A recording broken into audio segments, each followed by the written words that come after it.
Hey, ça te dit de savoir ce que j'ai lu le mois dernier? Alors c'est parti pour la de lecture de juin.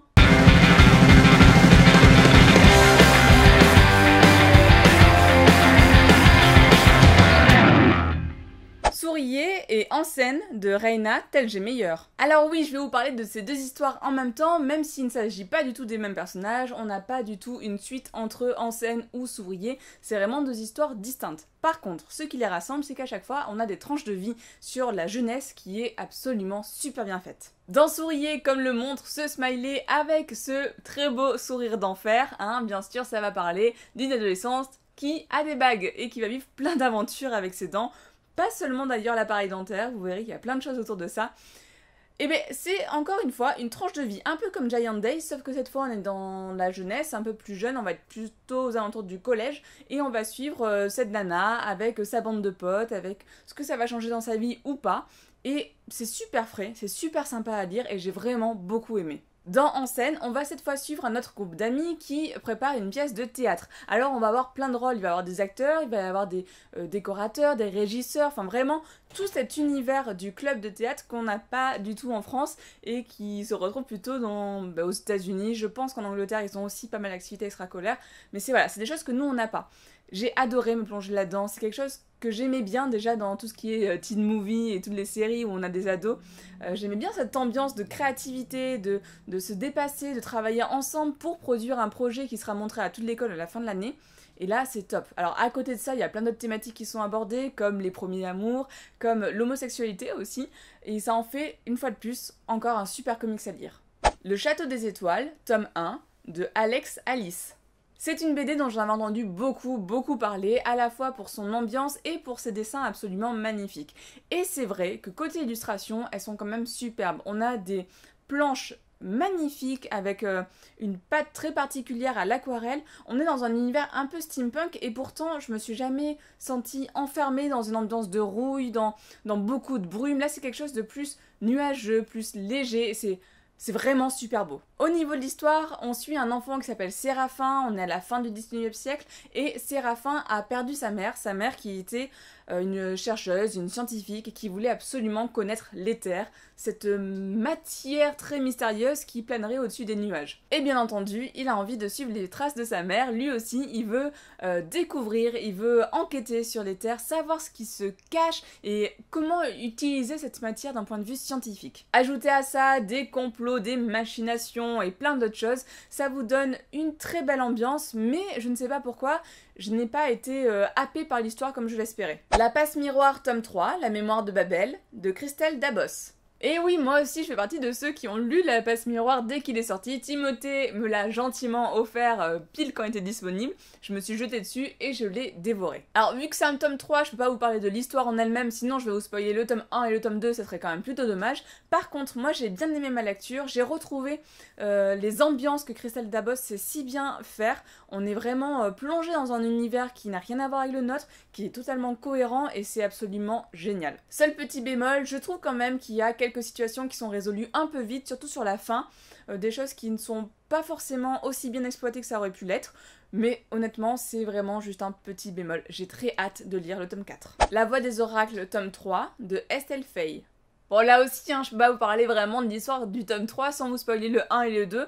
Par contre, je vous avais déjà parlé de cette histoire dans une Gaule mêlée à de la fantaisie, avec des oracles, enfin vraiment une ambiance que j'avais adorée, surtout dans le tome 1. Le tome 2 m'avait laissé un peu plus perplexe, surtout sur la fin, où j'avais un petit goût de tout ça pour ça. Et le tome 3, au final j'ai un peu plus apprécié, pas autant que le tome 1, par contre je suis un peu moins déçue que ce que m'avait laissé le tome 2, même si je suis pas complètement emballée au niveau de l'histoire. Par contre il y a des thématiques qui sont abordées qui m'ont beaucoup intéressée, tout ce qui concerne tout ce qui est de l'inné ou de l'acquis dans les personnalités par exemple, tout ce qui concerne le destin, est-ce qu'il est vraiment immuable ou est-ce qu'on peut le changer, et j'ai trouvé ça assez sympa. Young Elite, tome 3, de Marie Lu. Oui, je crois que pendant le mois de juin, j'ai lu beaucoup de suites de séries, donc encore une fois, ça va être compliqué de vous en parler, désolée. Pour vous resituer un tout petit peu l'histoire, Adelina, qui était l'héroïne déjà du tome 1 et le tome 2, s'est avérée devenir une méchante. On a suivi son développement, et là dans le tome 3, ou même à la fin du tome 2, ça y est quoi, elle s'est installée, elle a avec elle plein de ce qu'elle appelle ses roses, qui sont en fait des élites, donc des gens qui ont des pouvoirs et qui travaillent pour elle. Mais dans ce tome 3, elle va devoir s'allier avec ses anciens alliés, donc du coup qui sont devenus maintenant ses adversaires, qui sont le clan des Dagues. Et les Roses avec les Dagues vont devoir œuvrer ensemble pour contrer un grand malheur qui menace tous les élites de la planète. Et c'est plutôt pas mal. L'immeuble d'en face de Vanida, tome 1, 2 et 3. Vanida, c'est une autrice que j'ai découverte avec Entre ici et ailleurs, la BD dont je vous ai parlé, qui m'a vraiment frappée en plein cœur, et du coup j'ai voulu savoir ce qu'elle avait fait avant. J'ai commencé par l'immeuble d'en face, j'ai lu les 3 premiers tomes d'un coup, comme ça, bim bam boum. De quoi ça parle? C'est assez sympa, c'est encore une fois, je pense qu'elle aime bien travailler sur des tranches de vie, sur des sentiments, vraiment sur le sentiment, sur l'humain. Donc là on suit un immeuble. Au premier étage, on a une mère célibataire avec son enfant. Au second étage, on a un couple entre 2 âges, on va dire. Et au dernier étage, donc au 3e, on a un jeune couple voilà, de petits amoureux qui débutent un peu leur vie ensemble.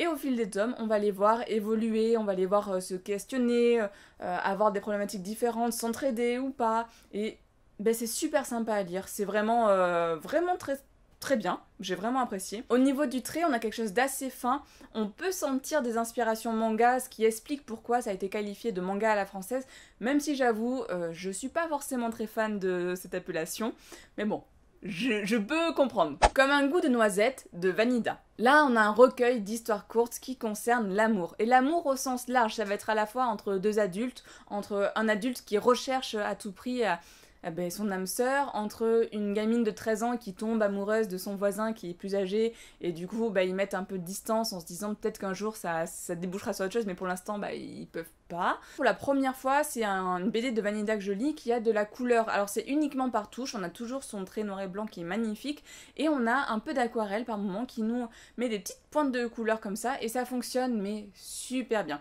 J'ai vraiment beaucoup aimé cette BD. Alors si je devais faire un classement, pour l'instant, Entre ici et ailleurs, ça m'a vraiment... voilà, ça m'a marqué, donc ça restera en haut, je pense. Mais comme un goût de noisette, c'est juste en dessous. Endgame de James Frey. Et on termine sur ce gros pavé de Young Adult que j'ai enfin lu. Alors c'est sorti il y a quelques années, tout le monde en a parlé en bien, moi évidemment j'ai fait ma rebelle, je me suis dit que nenni, je ne le lirai pas tout de suite, mais voilà, j'ai fini quand même par y succomber, et moi aussi je l'ai lu, et moi aussi, je dois avouer, c'était génial. Génial dans le sens ultra entraînant, j'ai eu vraiment du mal à m'arrêter, alors c'est un sacré pavasse comme ça, et pourtant les pages, je les ai pas vues défiler sous mes yeux, ça allait très très vite, on est pris dans cette action, le seul petit regret, en quelque sorte...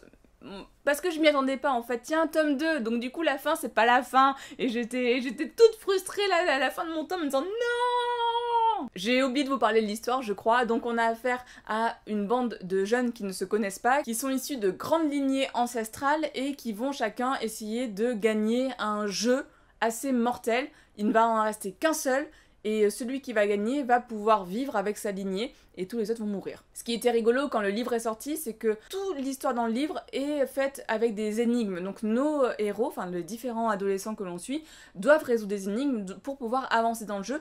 Et dans la vie réelle, il y avait aussi des énigmes à résoudre pour trouver... Alors je sais plus combien d'argent c'était, mais c'était une énorme somme qui était en jeu. Et c'est la fin de cette vidéo. J'espère que ça vous aura plu, peut-être que je vous ai donné des idées de lecture pour cet été, j'espère. Si je devais vous en donner qu'une seule, ça serait Vanida. Hein. Lisez du Vanida, Entre ici et ailleurs, comme un goût de noisette, allez-y, foncez, c'est absolument génial. Moi je vous fais de gros bisous, on se retrouve dans les commentaires, abonnez-vous pour voir de prochaines vidéos. Surtout que je pense que dans la prochaine on va vous annoncer une participation à un événement, donc on va pouvoir se rencontrer, on va modérer plein de conférences, ça va être plutôt cool, donc restez connectés. Salut. Rajouter à...